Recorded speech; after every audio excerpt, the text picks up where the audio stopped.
Welcome. In a previous video, I unboxed this Tchipie rooftop carrier, and then I made another video where I filled it full of stuff, and I haven't emptied it out since the last video. I'll put links in the description to those. And in this video, I've mounted it on my, it's a 2016 Subaru Outback, and this has the built-in roof rack here. So I'll get up here. So this has been opened. You can swing these bars over. And I have the straps. This has side straps and front and rear straps. So the side straps come down around this bar here, and then the front and rear straps go around the back. This corner is not as full of the bag, so I'll show you on the other side. This does have these like little strap holders on the Subaru, but you can't really put a clip through there. That's just for kind of like a regular strap where you feed it through. You could feed it through there, but it doesn't work as well. And actually the spacing doesn't work well for that either. It's easy just to go around here. So let me show the other side.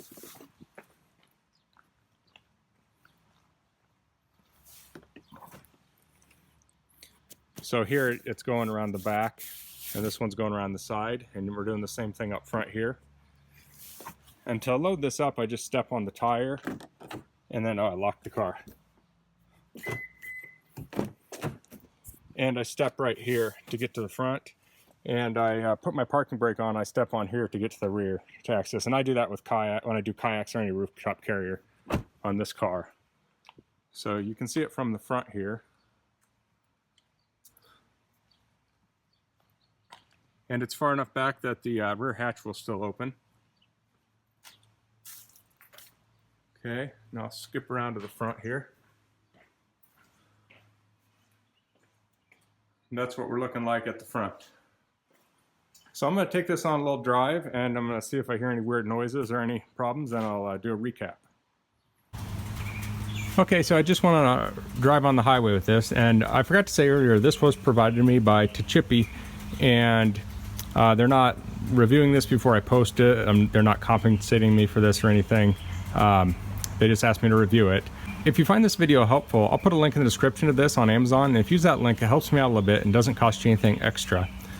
So I took it on the highway, didn't notice any noise or anything, nothing shifting, couldn't tell. As I mentioned in my previous video, if you are with anything, car top carrier, bicycles, kayaks, it's always a good idea to check them if you're on a long trip, like when you stop for gas and such, just to make sure nothing's loosened up along the way. Another little tip is, if you have a garage here, I haven't measured if this will go in the garage with it, but a lot of times I'll put a little sawhorse up when I have my kayaks on my car or roof rack, especially like when you're kayaking or biking or something, and you're out on a long hot day, you might get a little forgetful when you get home, and you might just pull in and bust the stuff off the top of your car. It's a good idea you throw a sawhorse down so it keeps you from driving in the garage. So that's all I'm going to do for this video. If you have any questions, please leave them in the comments. If you like this video, please click like. If you haven't subscribed to my channel, I'd appreciate it if you do that. And thanks for watching. Until next time, goodbye.